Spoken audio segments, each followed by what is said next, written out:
quiero invitarlo a que me acompañe a Éxodo capítulo 13.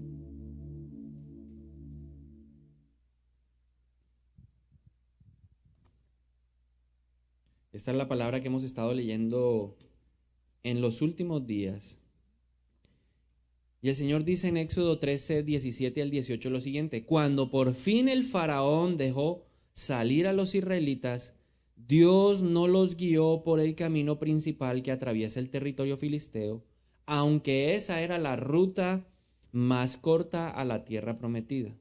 Dios dijo: si los israelitas llegaran a enfrentar una batalla, podrían cambiar de parecer y regresar ¿a dónde? A Egipto. ¿A dónde querían regresar? A Egipto. Entonces en el versículo 18 el Señor nos dice: por eso Dios los hizo dar un rodeo por el camino del desierto hacia el mar Rojo. Así los israelitas salieron de Egipto como un ejército preparado para la batalla. Muy bien, el miércoles tuve la oportunidad de hablar acerca de Faraón. ¿Cuántos pudieron escuchar la enseñanza acerca de Faraón? Así que dígale al de al lado: te toca escuchar la enseñanza de Faraón. Porque el miércoles estábamos en qué parte de la historia. El pueblo de Israel había clamado a Dios, le había pedido a Dios que lo sacara de Egipto. Ahora, ¿qué representa Egipto para un hijo de Dios? Significa un lugar de esclavitud, un lugar de opresión. Así estaba el pueblo de Dios, oprimido. Cuando Moisés se acercó a Faraón, guiado por el Señor, y Moisés le dijo a Faraón: Dios dice que deje salir al pueblo a adorarlo. ¿Qué hizo Faraón? ¿Cuál es la reacción de Faraón cuando el pueblo de Dios quiere ir a adorarlo? Oprimirlo. Le puso una mayor carga. La versión Nueva Traducción Viviente dice: y entonces le dijo a los capataces que les pusieran trabajo pesado para que sudaran más, con tal de que ellos perdieran la idea de ir a adorar al Señor. ¿Qué es lo que Egipto pretende, guiado por Faraón? Que el pueblo de Dios no lo adore. Porque cuando uno adora a Dios, cuando uno tiene esos momentos de intimidad, cuando tú levantas las manos y te encuentras con tu Creador, con tu papá, lo que tú eres viene a manifestarse en tu vida. Y vas a tener claridad de quién eres como hijo de Dios. Eso sucede cuando yo levanto las manos. Por eso la importancia que cuando estemos adorando levantemos las manos, porque hay un contacto. Aunque usted y yo no lo estemos viendo, espiritualmente hay un contacto. Las manos de mi papá empiezan a tocarme. Y yo como hijo de él empiezo a entender quién soy yo. Por eso Faraón no quería que el pueblo saliera a adorar a Dios. Ahora, dice la palabra que Dios de manera sobrenatural, con brazo poderoso, saca al pueblo después de un cautiverio de 430 años. Esta versión que estoy leyendo, la NTV, dice: a el día exacto en que cumplían los 430 años, Faraón finalmente fue derrotado y dejó salir al pueblo de Israel hacia la tierra prometida. De eso hablábamos el miércoles. Ahora, algo que me sorprende y que lo voy a mencionar más adelante es la intención del pueblo de Dios. Pero antes de eso, permítame mostrarle un mapa para que usted y yo comprendamos cuál era el camino principal. Dice la palabra de Dios que Dios no los guió por el camino principal que atraviesa el territorio filisteo. ¿Cuál es ese camino principal? El camino que va bordeando la costa del mar Mediterráneo. Allá arriba usted alcanza a ver mar Mediterráneo. ¿Lo alcanza a ver? Diga sí o no. ¿Sí? Entonces, esa era la ruta de los mercaderes. Era la ruta que todo el mundo tomaba para ir de Egipto. ¿Alcanza a ver a Egipto aquí a su izquierda? De Egipto subían y se iban bordeando todo el mar Mediterráneo. Y allá en la parte derecha superior está Filistea. Por ahí tenían que entrar siempre las personas que iban de Egipto hacia Canaán. Y esa era la ruta más corta, que tomaba un par de semanas. Pero Dios, como no piensa como nosotros, porque Dios es un Dios irracional frente a nuestra perspectiva, tomó una decisión completamente diferente. La Biblia dice que los pensamientos de Dios son diferentes a los nuestros, son superiores. Usted y yo no comprendemos los pensamientos de Dios. La lógica matemática dice que la distancia más corta entre dos puntos es la línea recta. Pero a Dios, como las matemáticas que operan en este mundo no le interesan, Él dijo: esa no es la matemática que opera conmigo. Decidió llevar al pueblo por un camino más largo. Y así se titula esta enseñanza hoy: el camino más largo, o el camino largo. Dios fue en contra de toda la lógica humana. Dígale al de lado, Dios no es lógico. Dios es ilógico. Porque como Él es sobrenatural, la mente humana, la mente finita suya y mía, no alcanzan a comprender la dimensión de un Dios sobrenatural. Entonces Dios dijo, no los puedo llevar por el camino más corto. Y el Espíritu Santo a través de Moisés nos presenta los motivos por los cuales Dios decidió no llevar al pueblo de Israel por el camino que todo el mundo transitaba. Ahí, por esa senda, ya se veían las huellas. Nadie tenía que inventarse una ruta porque ya estaba establecida. Pero Dios dijo, yo voy a mostrarles por qué no pueden ir por el camino más corto. Entonces el Espíritu de Dios, que es el que conoce los pensamientos de Dios, nos revela dos razones por las cuales el Señor decidió llevar al pueblo de Israel por el camino más largo. La primera razón, vamos a leer nuevamente, dice en el versículo 17, Dios no los guió por el camino principal, que es el camino más corto, que atraviesa el territorio filisteo, porque Dios dijo, si los israelitas llegaran a enfrentar una batalla. Y esa es la primera razón. Dios muchas veces no nos lleva por el camino corto porque en ese camino vamos a enfrentar batallas. Ahora, eso no significa que el cristiano no deba enfrentar batallas. Todos vamos a enfrentar batallas. Pero nuestra condición espiritual necesita estar preparado para enfrentarse a cierto tipo de enemigos. Cuando Dios ve que el pueblo de Israel está listo, Faraón fue derrotado, Él mira la condición espiritual, el estado de ánimo, la capacidad militar del pueblo de Israel.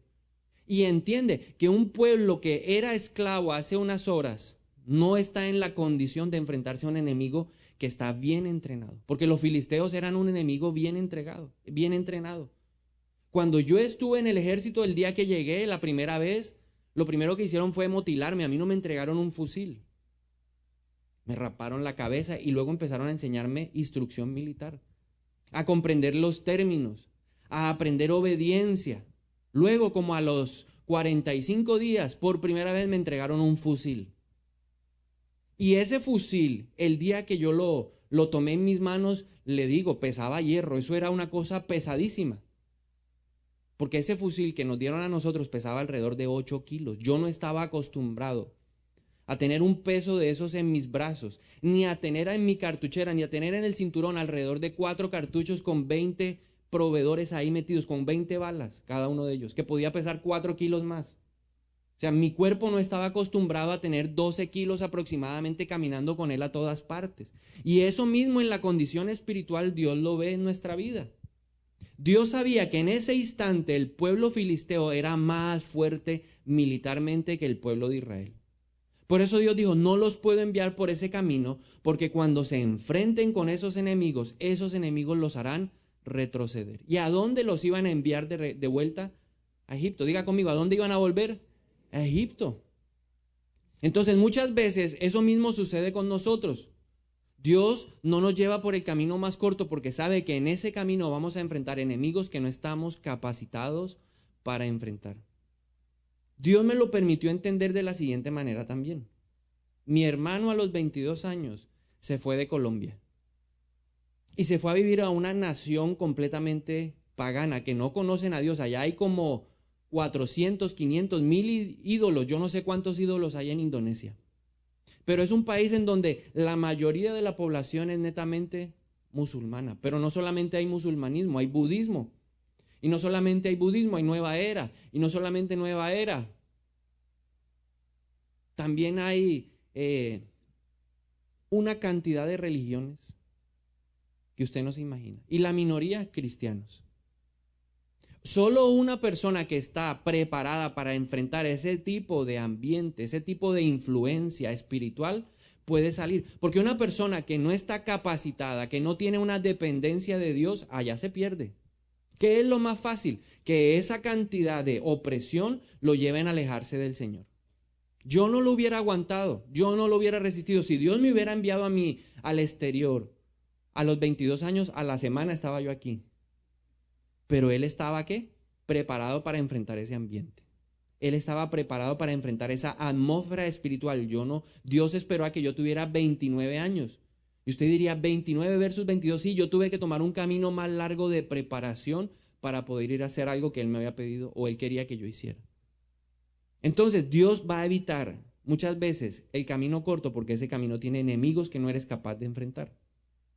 Ahora, mucha atención con lo que le voy a decir. Mi vida espiritual, en la condición espiritual en la que yo estoy, determinará la clase de enemigos que yo puedo enfrentar. Si yo soy una persona espiritualmente fuerte, yo voy a poder ir a donde el Señor me mande. Porque lo que opera en Montería no es lo mismo que opera en Medellín. Lo que opera en Medellín, aunque pueden haber potestades generales sobre Colombia, enemigos espirituales sobre toda la nación, sobre cada región opera un enemigo particular. Y eso es lo que yo muchas veces le digo a los jóvenes que no veo preparados. Porque ¿cuál es el deseo de un joven cuando termina el bachillerato? ¿A dónde se quieren ir? Me quiero ir para Bogotá. Y empiezan ahí, pero la pregunta es, ¿estoy yo preparado para ir a una ciudad como Bogotá?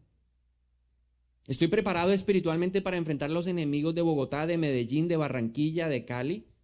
Hay personas que no están preparadas, jóvenes que no están listos, porque espiritualmente su nivel espiritual es muy bajo para ver y poder enfrentar los enemigos que hay en ese lugar.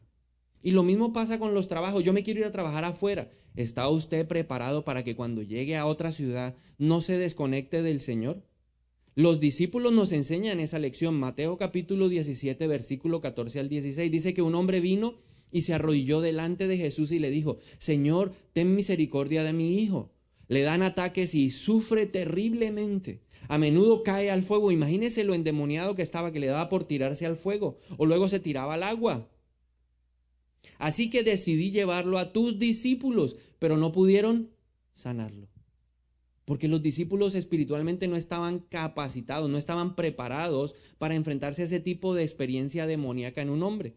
Y Jesús le responde lo siguiente en Mateo 17, 19, el 20 a los discípulos. Dice que los discípulos le preguntaron a Jesús en privado, porque Jesús apenas le pasaron al endemoniado eso, le dijo, bueno, ya. Y le dijo, generación perversa, hombres de poca fe. Lo regañó, pero el hombre se fue libre. Y los discípulos entonces le dijeron en privado, Señor, ¿por qué nosotros no pudimos expulsar a ese demonio? ¿Por qué no lo pudimos expulsar, Señor, si en tu nombre le dijimos, te vas en el nombre de Jesús, sales ahora, lo sueltas? Duramos 7 horas haciendo liberación y nada. Y el Señor le dijo, porque ustedes no tienen la fe suficiente. En otras palabras, no estaban preparados para enfrentarse a un enemigo espiritual como ese. A nosotros nos parece absurdo, porque no estamos viendo al enemigo espiritual, pero Pablo dice, nuestra lucha, nuestra batalla no es carnal, sino espiritual. Usted y yo no peleamos contra carne y sangre, sino contra principados, potestades, gobernadores y huestes de maldad que habitan en las regiones celestes.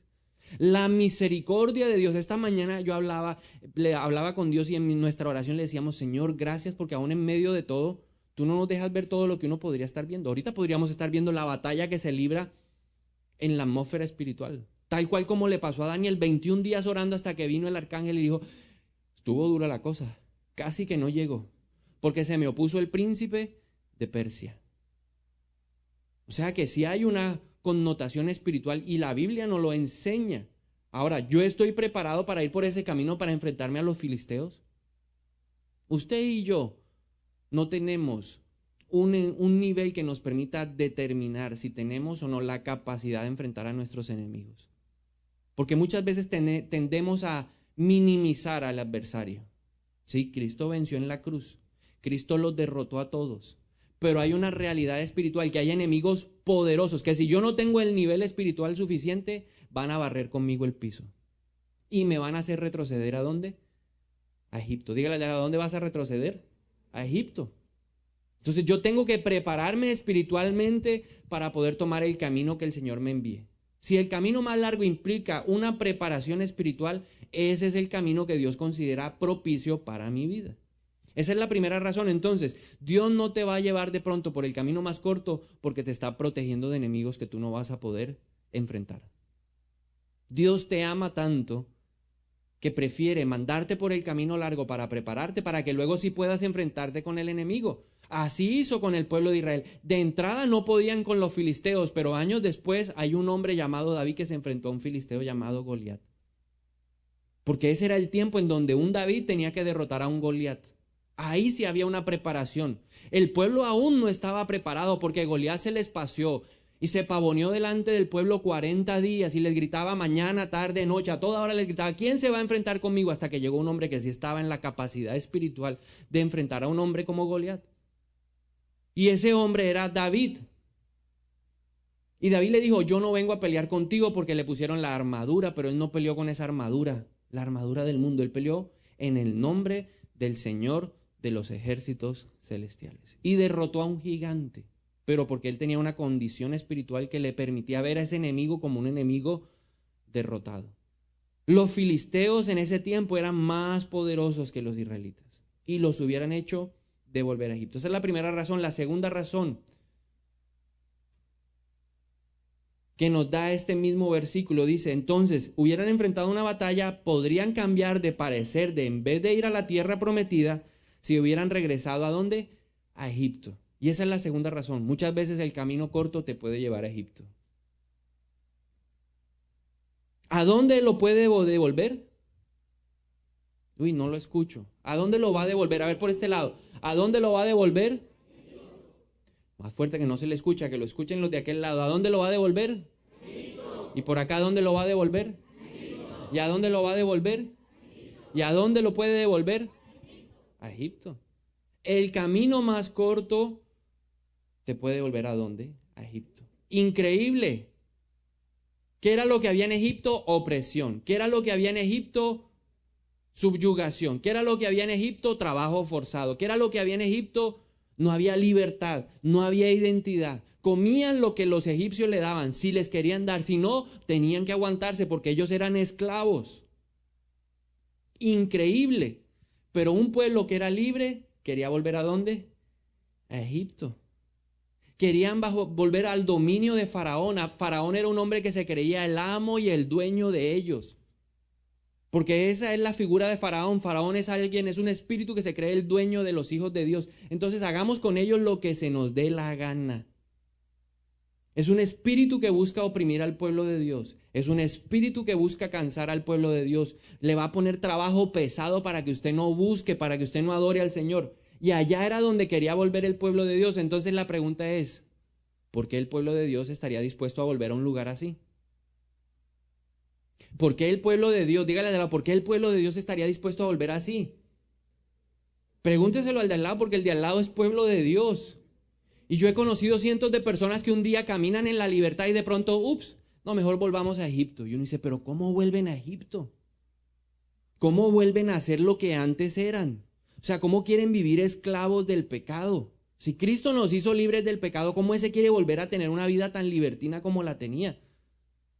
¿Cómo es que ese, después de haber dejado el alcohol como un vicio, como una condición, porque lo que veíamos el miércoles es que Faraón trae ataduras a nuestro cuerpo como el alcoholismo, como la fornicación, como el adulterio, como la inmoralidad sexual, después de que la persona se libera de eso, ¿cómo es posible que vuelva a Egipto? O sea, que vuelva a vivir lo de antes. Es incomprensible. Si está experimentando la libertad, ¿a cuántos les gusta experimentar la libertad?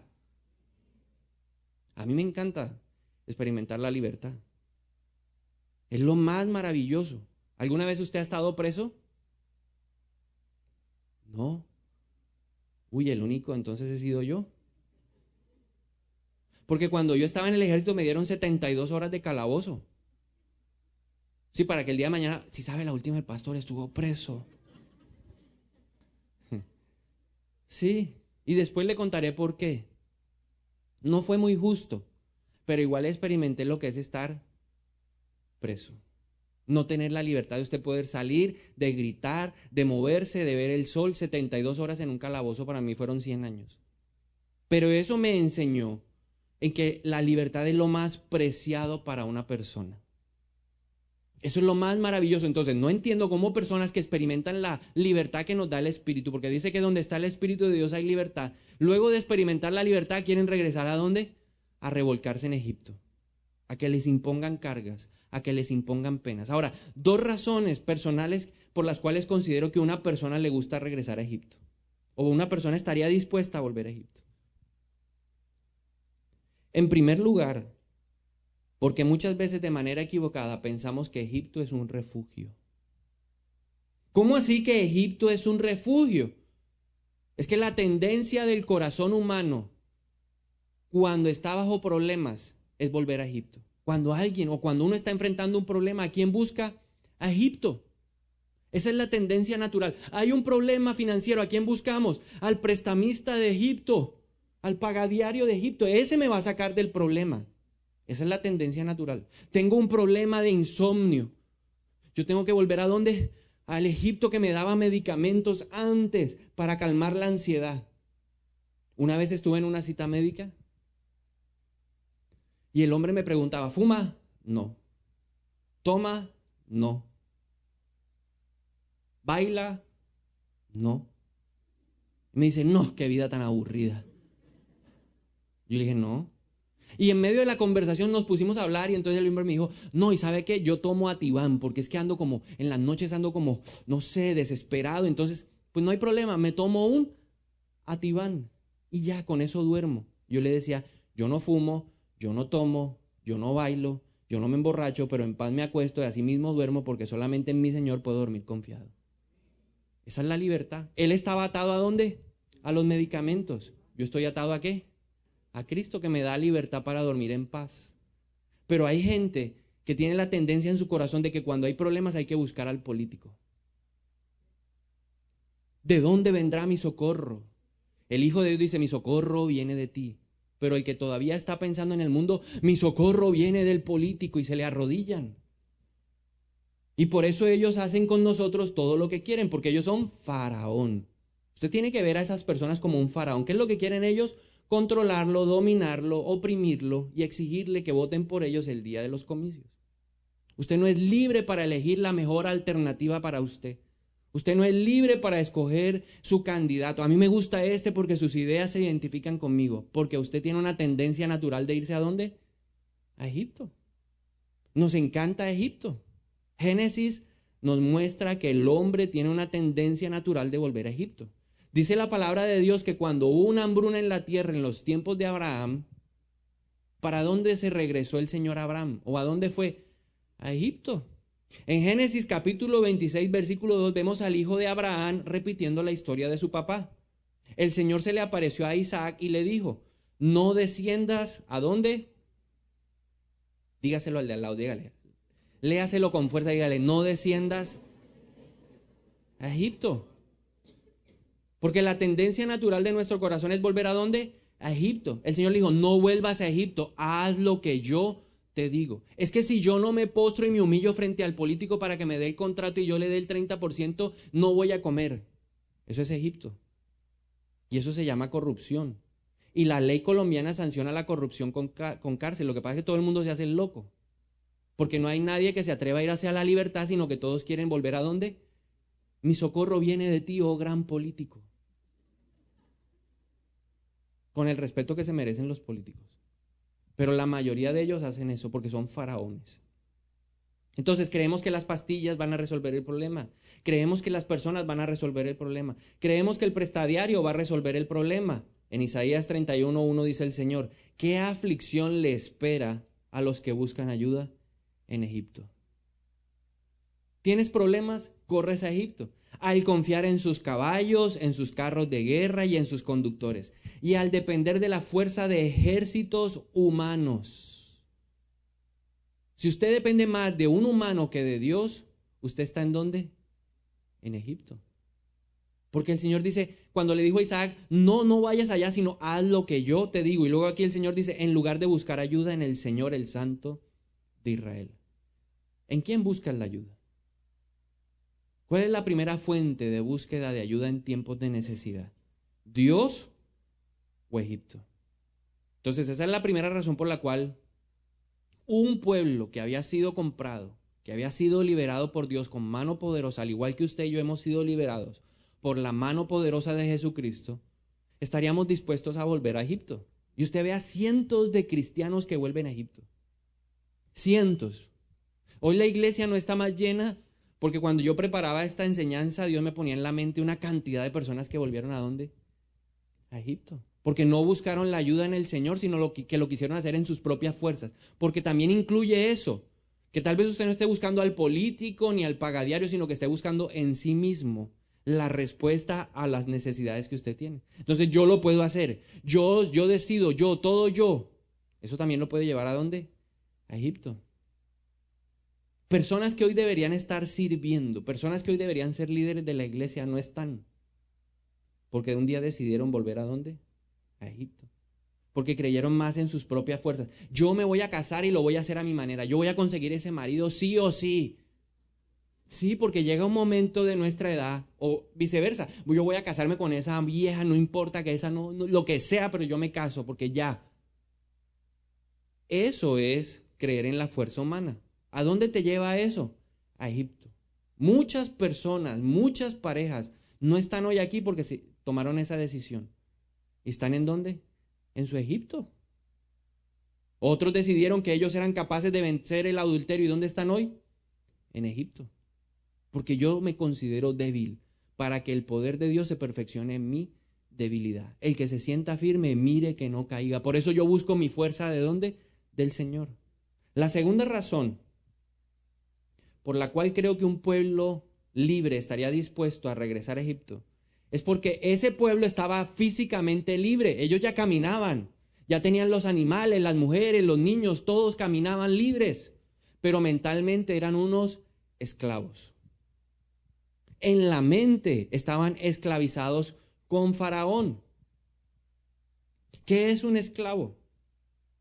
Un esclavo es una persona que carece de libertad y de derechos propios por estar sometido de manera absoluta a la voluntad y el dominio de otra persona que es su dueña.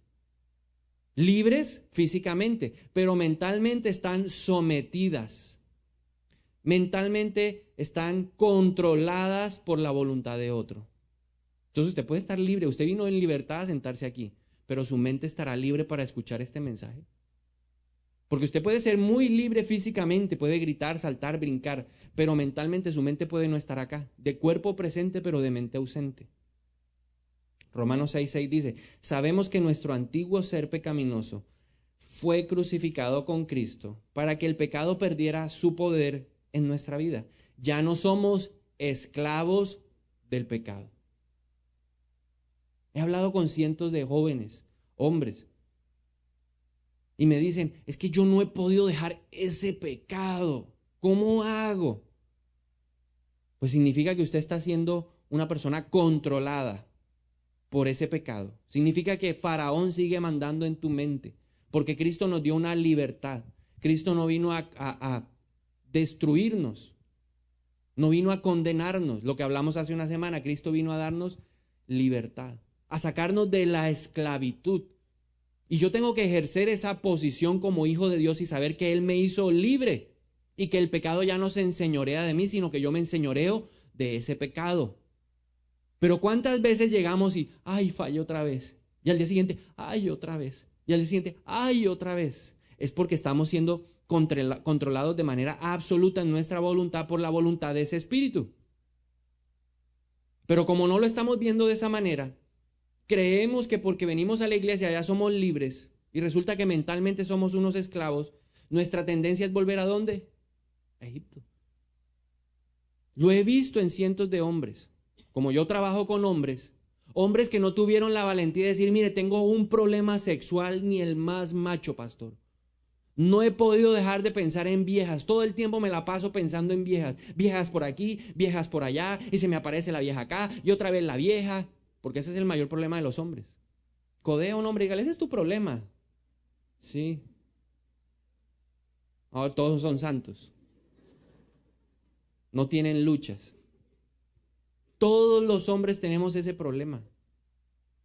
Pero uno tiene que tener la libertad de hablarle al líder y decirle, mire, tengo un problema, yo necesito ayuda.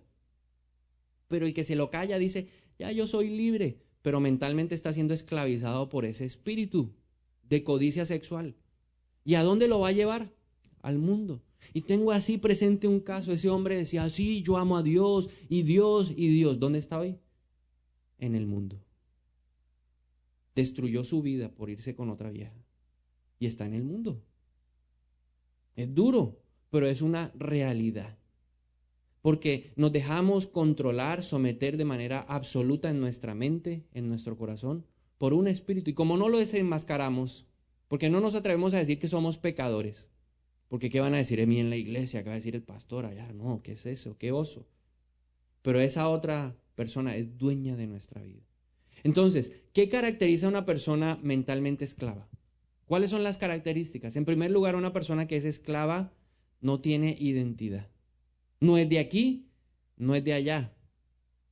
La nación de Israel no tenía una cédula de ciudadanía que decía por lo menos egipcio, porque los egipcios consideraban al pueblo de Israel como algo despreciable. Ellos no son egipcios. Y ellos mismos se preguntaban entonces, yo no soy egipcio, nací en Egipto, crecí en Egipto, he vivido toda mi vida en Egipto, ¿de dónde soy? ¿Usted de dónde es? ¿De dónde es usted? Pregúntele al de al lado, ¿de dónde es usted? No tiene una cédula de ciudadanía, muéstreme su cédula. ¿Qué dice la cédula? República o la tarjeta de identidad. ¿Qué dice? República de... Entonces usted va a otros países y le dicen, usted es un colombiano. Y todos los colombianos, hace unos años teníamos una identidad dañada. Hoy en día ya los colombianos nos empiezan a ver diferente. Pero esa era la identidad. Ese pueblo no tenía ni siquiera eso, ni siquiera. Y hay muchos cristianos que no tienen claro su identidad en Cristo. No saben lo que significa ser hijos de Dios. Ese es el principio básico. Por ahí tiene que partir el adoctrinamiento personal. Saber quién soy yo en Cristo Jesús. ¿Entiendo yo que soy hijo de Dios? ¿Entiendo que ya yo no soy un extranjero? ¿Que yo no soy un advenedizo? ¿Entiendo yo que yo soy ciudadano del reino de los cielos? Por eso el ciudadano de los reinos de los cielos llega temprano a la iglesia. El ciudadano respeta, el ciudadano se sujeta, el ciudadano obedece. No grita, no manotea, no insulta. Porque nuestra ciudadanía no es de este mundo. No somos del mundo, aunque vivimos en el mundo. ¿Lo comprendo yo?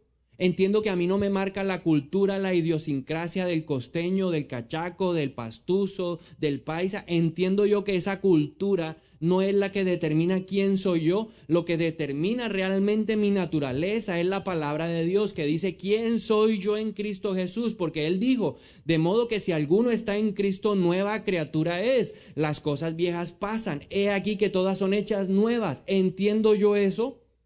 Porque muchos lo saben, lo repiten como loros, pero no lo han interiorizado y no son capaces de establecer una identidad clara en Cristo. Porque Cristo me hizo más que vencedor, porque todo lo puedo en Cristo que me fortalece, porque las armas de mi milicia no son carnales, sino poderosas en Dios para la destrucción de fortalezas.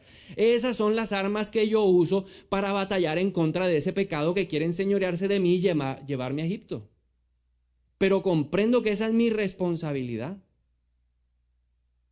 Comprendo que todo fue anulado en la cruz del Calvario, que ningún arma forjada contra mí prosperará porque tengo la herencia del cielo y la coherencia en Cristo Jesús, que este cuerpo es templo del Espíritu Santo y que si yo adultero, que si yo fornico, que si yo cometo inmoralidades sexuales como la pornografía o la masturbación, estoy afectando directamente al templo de Dios, lo estoy destruyendo. ¿Comprendo yo eso?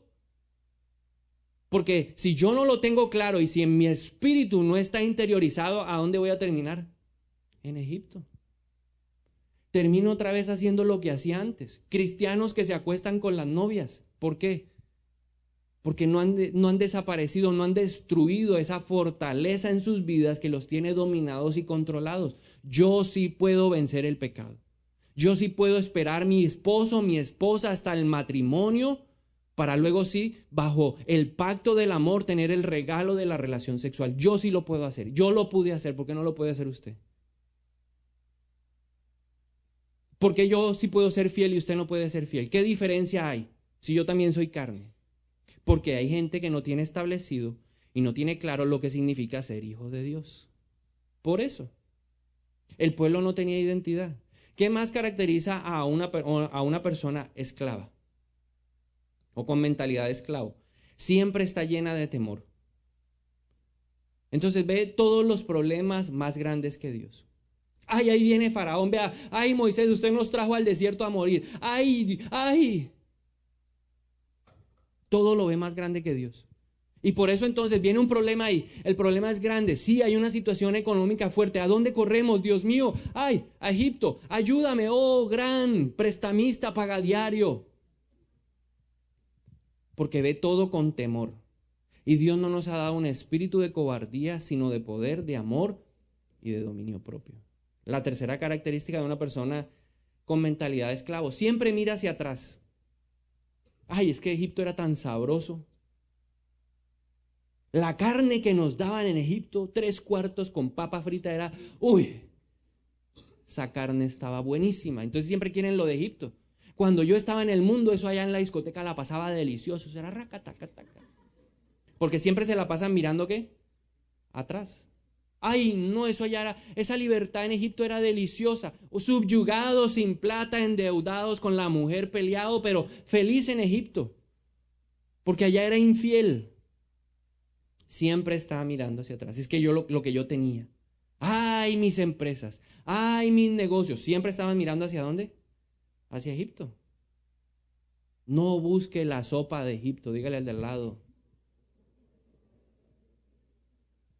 Sopa de cebolla. ¿A usted le gusta más la sopa de cebolla o el sancocho de gallina? Entonces vaya a comer sancocho de gallina en la tierra prometida. Pero le encanta la sopita aguada allá de Egipto, allá. Porque si usted cree que Egipto le daba una buena sopa, le daba sopa aguada. Pero ay, la sopa aguada de Egipto, ay, qué delicia. Pero como a usted le gusta el sancocho de gallina o el mote queso, pues qué mejor que un mote queso.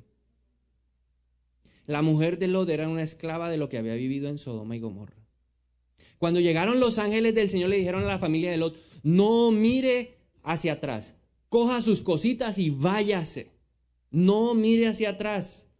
Pero ¿qué pasó con la mujer de Lot? Ay, Sodoma, ay, Gomorra. ¿Y cómo quedó? Como estatua de sal. Se le acabó el propósito. En Lucas capítulo 9, versículo 62, el Señor Jesús dice: ninguno que poniendo su mano en el arado mira hacia atrás es apto para el reino de Dios. No mire hacia atrás. No piense que lo que usted está dejando en Egipto es lo mejor. No piense de manera, ay, es que la música, ay, ¿cómo voy a hacer? Ay, qué desprendimiento. Pues viva su duelo y mate esa música, porque eso lo que va a traer es ruina y destrucción a su vida. Pero ay, es que los whiskycitos que nos tomábamos, pues deje los whiskies atrás, que esos whiskies no se comparan con lo que Dios le va a dar.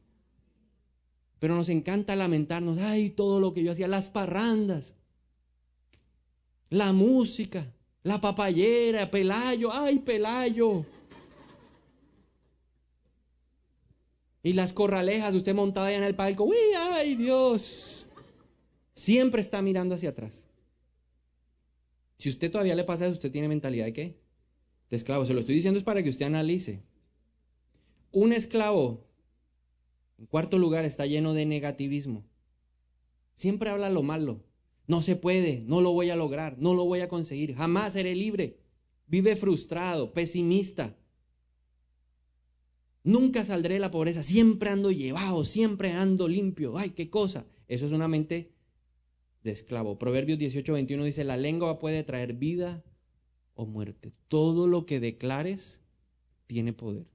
¿Entiende eso? Una persona libre se cuida de hablar porque sabe que las palabras tienen poder. Solo habla lo bueno, lo justo, lo admirable, lo digno de valor. Eso es lo que una persona libre habla. Pero el esclavo siempre vive hablando lo malo, destruyendo en vez de construir.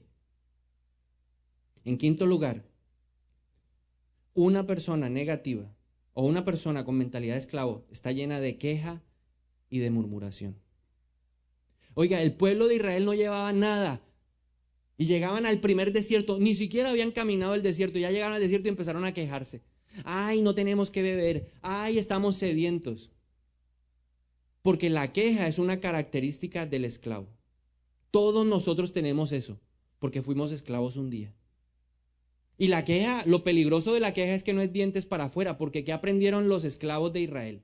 Que cuando estaban los capataces, ¿qué era lo que decían? Si yo tuviera la libertad, lo hubiera matado. Y aprendieron a hablar de dientes para adentro. Pero ellos no estaban entendiendo que cada vez que se quejaban estaban yendo en contra de Dios. Una queja que yo tenga en contra de mi jefe, una queja que tenga en contra de mi papá, una queja que tenga en contra de mi líder, de la iglesia en general o de esta iglesia, usted está yendo en contra de Dios. Se está quejando directamente a Dios. Porque ¿sabe cuál es el pensamiento de uno cuando uno se está quejando? Que nadie lo está viendo. ¿Cómo lo dice dientes para adentro? Creo que me voy a sentar acá.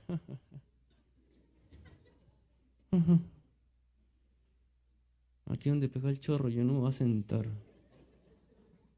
Cree que nadie lo está viendo y tal vez el servidor no lo está escuchando, pero hay uno arriba que sí lo está haciendo. Y usted está poniendo a prueba a Dios. Y yo quiero que usted lo vea así. Ese pecado pone a prueba a Dios. Así dice la palabra. En estos días que estábamos leyendo, dice, yo lo resalté, dice, ponemos a prueba a Dios. Cada vez que usted hable mal de mí, a mí no me importa, porque usted está poniendo a prueba a Dios. Estoy yo tranquilo. Hable. Y yo, que el Señor te bendiga, porque el que está libre bendice al que le hace mal. Entonces, tranquilo, yo siempre lo voy a amar, siempre lo voy a bendecir, siempre lo voy a abrazar, porque Dios me ha enseñado eso. Pero siempre el esclavo está lleno de queja y de murmuración. Éxodo 15:24 dice, entonces la gente se quejó y se puso contra Moisés y le dijo, ¿qué vamos a beber? Reclamando. Si usted se la pasa reclamando, si llega a almorzar ahora y empieza a reclamar, pero es que se me dieron. Usted tiene un espíritu de esclavo. Si le va mal con la comida, pues no vuelva ahí, pero deje de andar reclamando por todo. Reclama que si está frío, que si está caliente, que si le llegó, que si no le llegó, que esto, que lo otro. Siempre está reclamando. Si lo quitaron, si no pusieron, si lo saludaron. Es que no me saludó. Qué gente tan antipática, no me saludan. Deje de reclamar tanta aceptación de la gente. Búsquela en Dios. Dígale, no sea cansón. Es que la gente que se queja y murmura es cansona. Si usted responde de mala gana, si todo lo habla de dientes para adentro, usted necesita liberación. Y finalmente, la última característica de un esclavo es un adorador de ídolos. ¿Qué hizo el pueblo de Israel apenas Moisés se subió a hablar con el Señor, subió a la montaña y ese tipo no baja, oiga? Nada que viene la respuesta de Dios, nada que llega a la respuesta de Dios, nada que llega a la respuesta de Dios. Pues hagamos un Dios aquí en la tierra, porque eso fue lo que aprendimos en Egipto. E hicieron un becerro. Y empezaron a hacer su bacanal ahí con el becerro. Ese es el corazón de un esclavo. Un ídolo es el intento del hombre por hacer una imagen de Dios. La idolatría implica reemplazar al Dios verdadero invisible por algo al alcance de la mano invisible. Entonces, yo me analizo, ¿tengo mente de una persona libre o tengo mente de esclavo? Ahora, en el versículo 18, el Espíritu Santo a través de Moisés dice, por eso, o sea, estas dos son las razones por las cuales Dios no llevó al pueblo por el camino corto. En primer lugar, ¿por qué no lo llevó por el camino corto? Porque lo estaba protegiendo de un enemigo. En segundo lugar, porque ellos tenían mentalidad de esclavo. Físicamente eran libres, conocían de la libertad, la estaban disfrutando, pero en su mente seguían bajo el yugo, bajo la opresión de Faraón. Ahora, ¿por qué a la gente le gusta volver a Egipto? Porque piensan que Egipto es el refugio y porque su mente no ha sido renovada, transformada. Ahora, entonces pensemos en lo siguiente. Dios está así mirándonos y dice, por el camino corto no, por el camino largo. Entonces, ¿quién era la única persona que había recorrido desiertos en el pueblo de Israel? Moisés. De resto, los hombres, las mujeres, los niños, los animales, todos ellos no sabían que era un desierto. Entonces Dios le revela a Moisés y le dice, nos vamos a ir por el desierto. Porque el camino más largo implica la entrada a un desierto.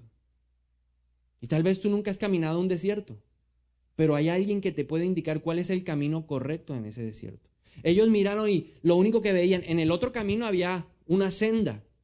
En este camino, ¿qué hay en el desierto? ¿Hay caminos? Miran y la arena, ¿qué? Se comió todo. El viento borró los caminos. Ahí el camino te lo tiene que ir mostrando alguien que sabe caminar desiertos. Ese lugar, y voy a pedir que me vuelvan a proyectar el mapa, por favor. Ese camino, el de abajo, estaba lleno ¿de qué? De desiertos. 5 desiertos estaban en ese lugar. El desierto de Shur, el desierto de Sin, el desierto del Sinaí, el desierto de Parán y el desierto de Sin. 5 desiertos. Una zona de solo ¿qué? Desiertos. Ahora, ¿qué es un desierto? Gracias. ¿Qué es un desierto? Es una etapa de transición en nuestra vida que Dios usa para restaurarnos y prepararnos para la tierra prometida. Ese desierto que usted veía, Sin, Shur, Parán, Sinaí, son momentos transicionales en nuestra vida. Todos tenemos desiertos y hemos atravesado desiertos. Pero el propósito de Dios no es que te quedes en el desierto. O sea, Dios dijo, en el camino corto se van a enfrentar con los filisteos, tienen mentalidad de esclavos, se me van a devolver para Egipto. Necesito transformarlos. Y esa es la primera característica del desierto. El desierto, que es una etapa transicional, es una etapa temporal de nuestra vida, no es para siempre. Es un lugar en donde Dios va a buscar nuestra transformación mental, de esclavos a conquistadores. Pero hay una condición, el desierto solo transforma al que quiere. El desierto no transforma al que no quiere. Si usted no quiere ser transformado, le va a pasar como la generación que salió de Egipto. ¿Qué pasó con la primera generación? Los hombres que Dios había establecido que iban a ser los conquistadores perecieron en el desierto, porque no aceptaron que tiene que haber una renovación del entendimiento, como dice el apóstol Pablo en Romanos 12:2. Dice, no imiten las conductas ni las costumbres de este mundo. Más bien dejen que Dios los transforme en personas nuevas al cambiarles la manera de pensar. Si usted no está dispuesto a pensar de una nueva manera diferente a la que nos han enseñado a lo largo de nuestra vida, usted va a perecer en el desierto. Solo los que son capaces de entender que tiene que haber una renovación del entendimiento que viene a través de la lectura de la palabra, van a poder entrar a la tierra prometida. Una generación representada en 12 espías nos muestra un grupo de personas que sí aceptó la renovación y que comprendió que el desierto es un lugar de transformación. Esos 2 hombres llamados Josué y Caleb entraron a la tierra prometida. El resto, los otros 10 que representaron al resto de la población de la primera generación, no quisieron ser transformados. O sea, Dios no va a obligar a nadie a pensar de una manera distinta. La verdad te va a hacer libre. Tú lees la palabra y la palabra te hace libre. A mí leer la palabra es lo que me ha transformado y me ha hecho entender acerca de la música, acerca del trago, acerca de las mujeres. ¿Quién me ha enseñado a mí eso? La Biblia. ¿Quién me ha convencido a mí? El Espíritu Santo. Yo no lo voy a convencer de que solamente se debe tener una esposa y que uno tiene que ser fiel. Yo no lo voy a convencer, pero la Biblia dice que los adúlteros no entrarán en el reino de los cielos. Yo no lo puedo convencer de que el homosexualismo no es una práctica aceptada por Dios. Pero cuando yo leo, yo sé que los afeminados y los homosexuales no entrarán en el reino de Dios. Esa es una realidad de la palabra de Dios y nadie me la va a arrancar porque está establecida como una verdad en mi vida. Pero si usted los quiere aceptar o si usted quiere ser homosexual, pues lo amamos. Pero esa conducta es tipificada en el código de la Biblia como un pecado. Y la paga del pecado es muerte. Entonces, el desierto transforma al que quiere, al que no, no. Abraham fue un hombre de desiertos. David fue un hombre de desiertos. José fue un hombre de desiertos. Y yo he sido un hombre de desiertos. Y usted también ha sido una persona de desiertos. Todos somos personas de desierto. Porque el desierto busca algo en nuestra vida. En Abraham, en David, en José, en Moisés, en Bernardo, y ahora diga su nombre, ha producido un fruto. Mi primer desierto fuerte, el secuestro de mi papá. ¿Qué produjo en mi vida? Obediencia. De la oscuridad a la luz. Luego un desierto financiero. ¿Qué produjo en mí? Obediencia. Siempre el desierto te va a producir algo. Obediencia. Luego me fui a vivir a otro país solo. ¿Qué produjo? Obediencia y fe. Luego el no poder tener un hijo. ¿Qué produjo ese desierto en mi vida? Fe y paciencia. Algo va a producir el desierto en ti. Algo va a transformar Dios en tu vida. Porque el desierto es un lugar de transformación. Yo no soy el mismo de hace unos años. Porque he cambiado. Porque el desierto me ha cambiado. Porque el desierto transformó mi mentalidad de esclavo, del hombre temeroso que no era capaz de salir de Colombia, que se agarraba de la pared. Yo no me voy, yo no me voy, yo no me voy. a un hombre que hoy puede tomar las decisiones de salir solo. Eso ha hecho el Señor en mi vida.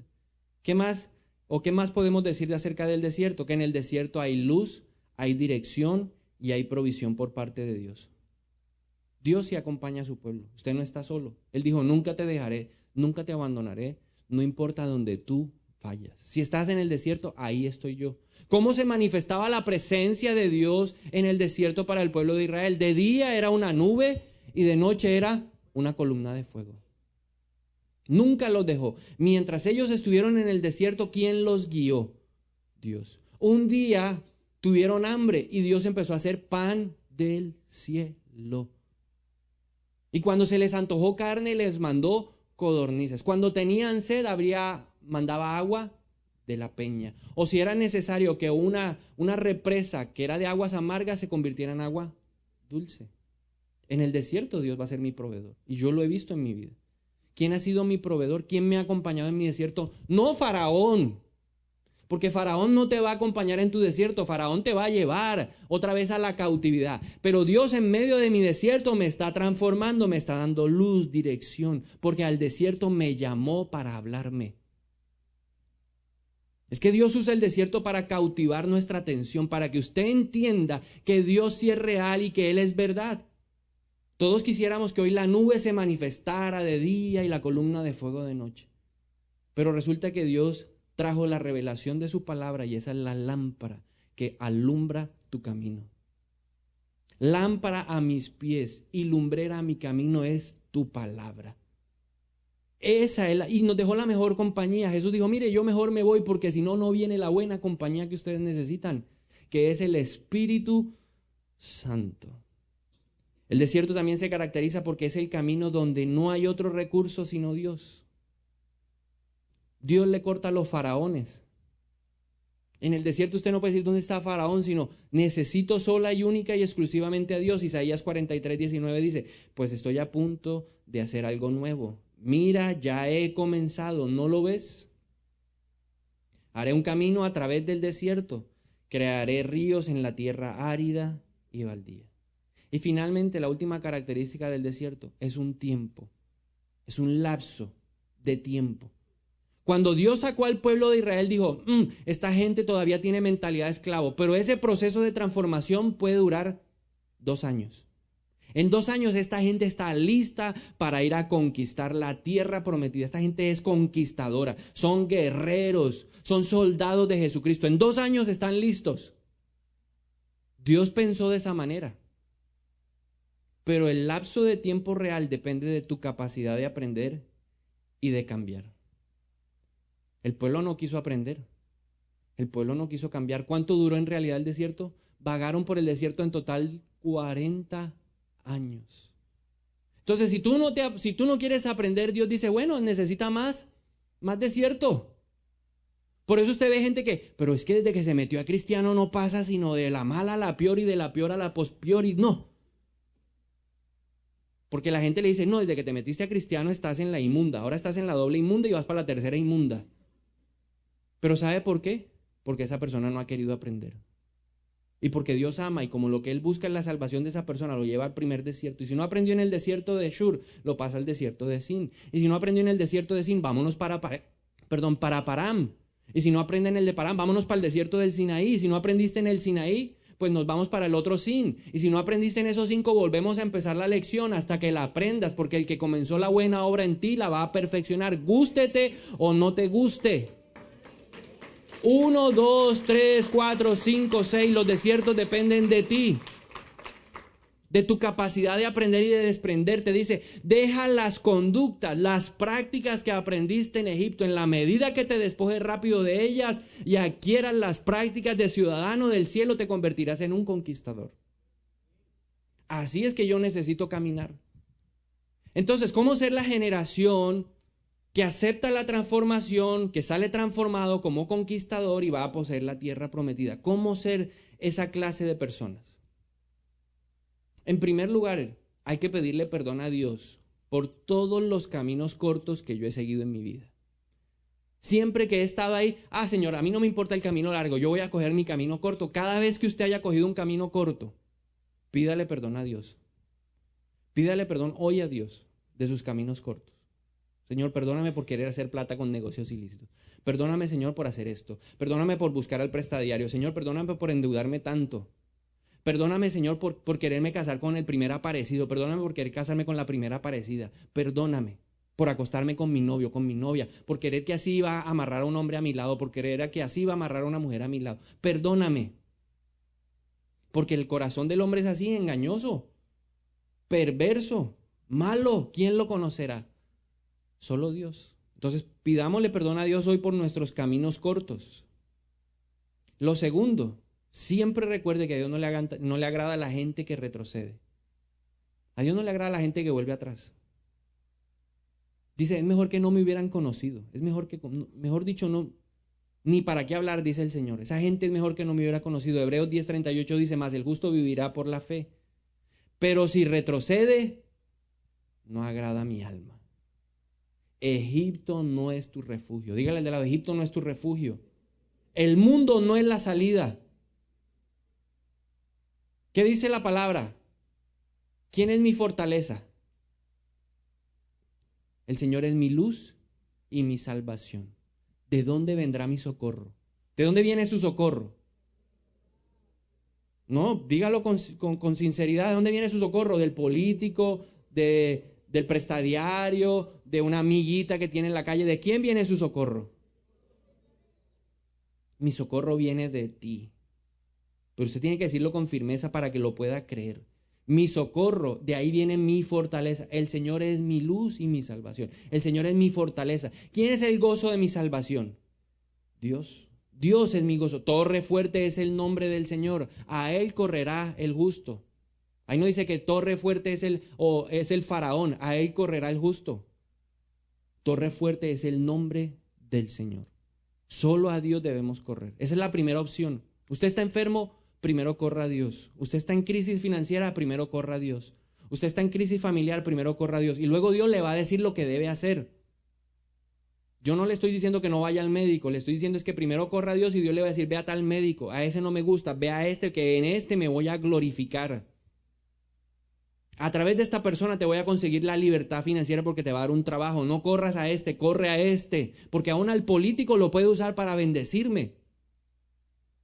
Pero Él es el que tiene que darme la dirección, no yo creyendo que este es el que tiene la solución.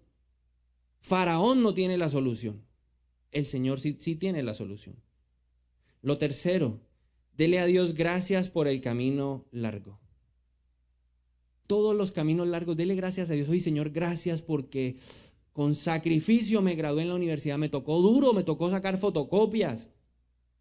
Pasé hambre, pero me gradué. Gracias porque aprendí a no ser un despilfarrador. Ahí no sé lo que Dios le haya enseñado. Santiago 1:2-4 dice, amados hermanos, cuando tengan que enfrentar cualquier tipo de problemas, considérelo como un tiempo para alegrarse mucho. Porque ustedes saben que siempre que se pone a prueba la fe, la constancia tiene una oportunidad para desarrollarse. Así que dejen que crezca, pues una vez que su constancia se haya desarrollado plenamente, serán perfectos y completos y no les faltará nada. Entonces dígale al de lado, no llore en el desierto. Más bien aprenda en el desierto. Señor, enséñame en el desierto. Y finalmente, en cuarto lugar, pídale al Espíritu Santo sabiduría e inteligencia para aprender la lección, para que rápidamente aprenda la lección. Señor, y en esta mañana, como pueblo tuyo, como tu nación, santa, pueblo adquirido por ti, venimos a pedirte perdón por los caminos cortos que en el pasado decidimos transitar.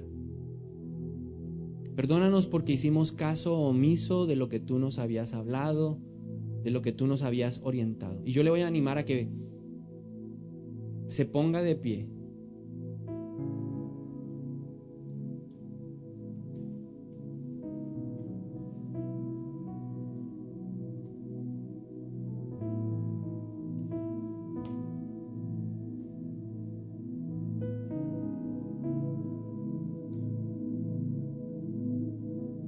Señor, y te pido perdón. Y cada uno lo invito a que le pida perdón por esos caminos largos que le está mostrando el Espíritu Santo. por esos caminos cortos que usted decidió transitar. Señor, perdóname por ese camino corto, el camino de la corrupción, el camino del adulterio, el camino de la fornicación, el camino del dinero fácil, el camino del soborno. Perdóname. Perdóname en esta mañana, porque busqué en Egipto la ayuda del hombre. En mi propia fuerza creí que ese era el camino. El escuchar la voz de esos faraones fue mi error. Y usted empiece a declarar quiénes fueron esos faraones que le hablaron. Su propia conciencia. O las personas, los amigos, los compañeros del colegio, de la universidad. ¿Quién le habló? Señor, yo te pido perdón por escuchar más la voz de Egipto que la voz tuya. Reconozco que enfrenté a filisteos en ese lugar y no resistí, Señor. Me dejé seducir, me dejé atrapar. Y caí en el mismo pecado de Filistea. Y volví al mundo, Señor. Me comporté como uno de los del mundo, aunque yo no soy de este mundo. Y yo te pido perdón porque el que dice que te ama, pero está en pecado, no puede decir que el amor del Padre está en él, sino que amó a Egipto, amó al mundo. Señor, y hoy reconozco que he amado al mundo, que he amado a Egipto, que no he podido soltar la traga que tiene mi carne de este mundo. Y yo te pido perdón hoy en el nombre de Jesús, porque el que ama al mundo no puede decir que tiene el amor de Dios en él. Y reconozco que Egipto está vivo en mí. Reconozco que Egipto es mi primera opción en tiempos de necesidad. Y hoy te pido perdón porque nunca te consulto nada, sino que primero corro a los brazos de Faraón. Pero hoy en el nombre de Jesús yo rompo esa relación con Egipto. Rompo esa relación con Faraón, con mis compañeros del colegio, de la universidad, del trabajo. Yo rompo esa relación. Renuncio a seguir escuchando la voz de Egipto que me dice: eso es una locura, eso es una tontería, eso es para gente estúpida.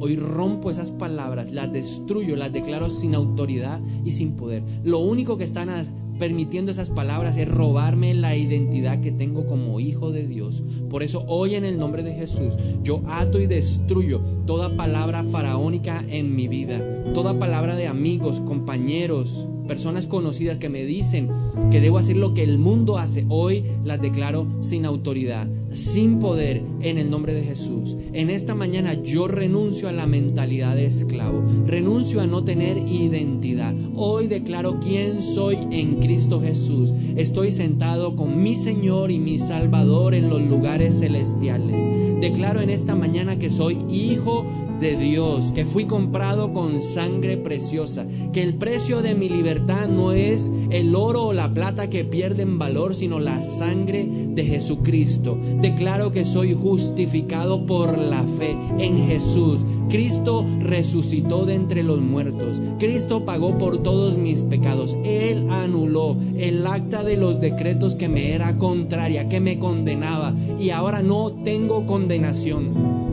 Ninguna condenación hay para el que está en Cristo Jesús. Las cosas viejas hoy declaro que han pasado. El adulterio ha pasado, la fornicación ha pasado, la lascivia, la lujuria, la inmoralidad sexual pasaron en el nombre de Jesús.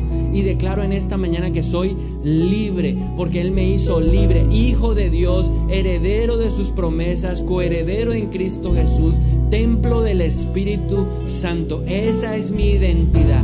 Todo lo que me hace creer que el mundo me va a dar la identidad, ser como los demás, ser como los amigos del colegio, ser como los amigos del trabajo, ser como los amigos de la universidad, no es mi propósito, no es mi sello. Yo tengo el sello de hijo de Dios. Yo no soy más extranjero, yo no soy más advenedizo, yo no soy más un desconocido. Tengo claro quién soy yo, lo que Dios hizo por mí. Por eso en esta mañana yo renuncio a ver a mis enemigos más grandes que mi Dios. Se va de mí el temor, yo lo echo fuera en esta mañana. Renuncio en el nombre de Jesús a ser la generación que mira atrás. Todo lo que me hace ser como la mujer de Lot se va de mí. todo lo que me hace anhelar la música de Egipto, todo lo que me hace anhelar las fiestas de Egipto, las parrandas, todo lo que me hace anhelar andar con mujeres, con amigos, con desorden, con parrandas, hoy lo dejo atrás. Renuncio a seguir pensando en la sopa de cebolla, renuncio a anhelar la carne de Egipto, renuncio hoy en el nombre de Jesús a ser la generación que siempre está mirando atrás. Hoy se va de mí, renuncio en el nombre de Jesús al negativismo, toda palabra de frustración, de pesimismo se va ahora. Renuncio a ser de aquellos que dicen nunca lo podremos hacer, nunca lo lograremos, nunca saldré de esta inmunda, nunca saldré de la pobreza. Ahora se va de mí el negativismo. Yo renuncio y lo animo a que usted mismo eche fuera de su boca esas palabras, porque en la lengua hay poder de vida. Diga, se va de mí el negativismo. Ahora, en el nombre de Jesús, yo renuncio a la queja, yo renuncio a la murmuración, yo renuncio en el nombre de Jesús a ser aquellos que siempre están reclamando de que si les dieron o no les dieron, de que si les pusieron o no les pusieron. Se va de mí la queja. Reconozco que la queja es pecado, reconozco que la murmuración, hablar de dientes para adentro y no decir las cosas, es pecado. Se va de mí ese espíritu de esclavitud que me hace ser una persona refunfuñadora, reclamadora. Fuera, se va de mí la idolatría. Ahora renuncio en el nombre de Jesús a hacer de mí mismo un ídolo, que si hay un problema, el primero que voy a consultarle es a mí, al segundo a mí, al tercero a mí. Hoy rompo todo ídolo que he hecho de mi intelectualismo, de mi conocimiento humano, de mi sapiencia, de mi sabiduría, de mis experiencias en esta vida. Yo hoy destruyo a ese ídolo llamado Bernardo, lo rompo, lo destruyo, lo quemo en el fuego ahora en el nombre de Jesús, y destruyo todo ídolo que he hecho de una figura humana, llámese como se llame. Hoy renuncio a ti, hoy te destruyo político, hoy te destruyo prestadiario, hoy te destruyo amigo del colegio, de la universidad, del trabajo, hoy te destruyo líder. Fuera, te vas de mi vida. Idolatría ahora en el nombre de Cristo Jesús, y me declaro libre en esta mañana y empiezo a desatar mi mente, porque mi mente sí va a aceptar el cambio. Renuncio a ser una persona que no acepta el cambio. Dios me va a llevar por el desierto para cambiarme. Por eso toda mentalidad de no al cambio se va de mí. Yo sí cambio. El loro viejo sí da la pata. Este loro sí va a aprender a hablar. Este loro sí va a aprender a ser diferente. Se va de mí esa dureza de corazón que me dice que ya estoy muy viejo, que no vale la pena. Fuera de mí esa mentira, esa artimaña del diablo, la desautorizo en esta mañana en el nombre de Jesús, y empiezo a echar fuera ahora todo espíritu que me hace retroceder, todo espíritu que no me deja avanzar, todo espíritu que me hace pensar en Egipto. Ahora lo echo fuera, renuncio a ti en el nombre de Cristo Jesús, y yo empiezo a decirle a ese espíritu: yo soy de los que avanza, yo soy violento, yo soy de los que arrebata el reino de los cielos. Dios me dio un espíritu de poder, y ese es el poder que ejerzo en esta mañana, no con espada, no con jinetes, no con caballos ni carros de guerra, sino en el nombre del Señor Jesucristo. Yo echo fuera esos principados, echo fuera esas potestades de la iglesia, yo echo fuera de mi vida esos espíritus que no me dejan avanzar, que no me dejan progresar, que no me dejan ser victorioso. Fuera el pesimismo, fuera el negativismo. Ahora en el nombre de Cristo Jesús se va de mí el doble ánimo, el que no me deja avanzar. Fuera en el nombre de Jesús, y declaro que gracias a Dios el desierto me hace un hombre libre. En el desierto, en el camino largo, encuentro mi libertad. Yo declaro que me alegro en esta mañana por los desiertos que he pasado. Gracias, Señor, por cada desierto. Y usted empiece a darle gracias a Dios por ese desierto. El desierto de la enfermedad, el desierto de la escasez, el desierto de los problemas en la casa. Gracias, Señor, porque a través de ellos me has hecho un hombre victorioso, porque hoy tengo una fe superior, porque hoy soy obediente a tu palabra. Gracias, Señor, porque así llegué a conocerte, porque mis ojos fueron abiertos a través del desierto, porque así pasé de ser del que te oía a ser el que te conoce con sus ojos. Como Job te conoce, así yo te conozco en